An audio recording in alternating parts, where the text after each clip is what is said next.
history, sports were for kids. They taught you a lot about life. They taught you a lot about you as a human.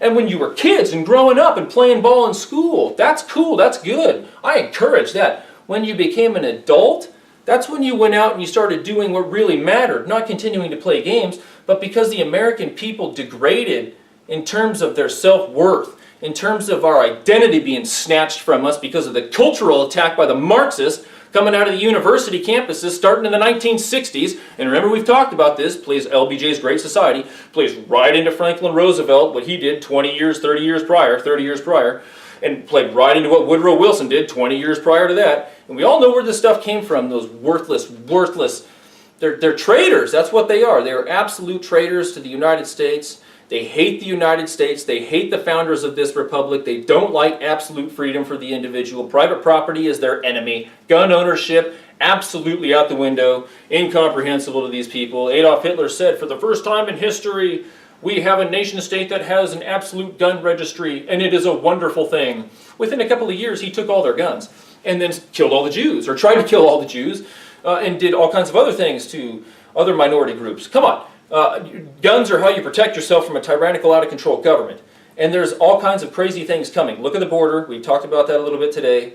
Look at everything going on with regard to the IRS targeting political opponents, with the President's Justice Department, thank you very much, Eric Holder, who should be punished and thrown in jail for the rest of his life. He's thrown in prison for the remainder of his natural life.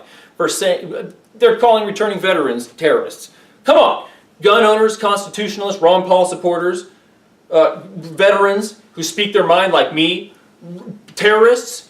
Oh, okay, yeah, we're a terror threat to the very country that we were willing to die for. That makes a lot of sense, Chief. No, it makes no sense. And that's probably why they're able to get away with it in the United States, because we have a population that would prefer to listen to Lady Gaga, and would prefer to watch Dancing with the Stars, and they'd prefer to watch fucking Major League Baseball and stupid shit like that, as opposed to listen to people who are telling them what the hell is going on, coming straight out of Washington, who is now tickling the undercarriage of an international group of financiers and other weirdos that are about to snatch private property from us through Agenda 21. They're about to snatch everything else from us, but you don't care. It doesn't. What does a deep water port in Presidio Bay have to do with me? That doesn't mean anything. Yeah, I'm sure it doesn't, does it, Chief? That's just unbelievable. It's unreal the way the American public have legitimately neglected what I've said on multiple occasions is their civic duty and their moral obligation, or their civic obligation and their moral duty to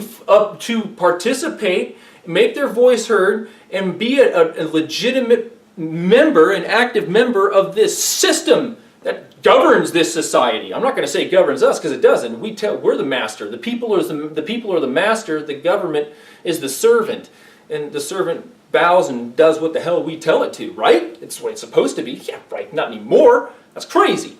People will be like, oh my goodness gracious, you actually say that stuff about the government? Wow, I've heard about people like that. What are you talking about, man? Are you kidding me? What is it that's so intimidating about a government?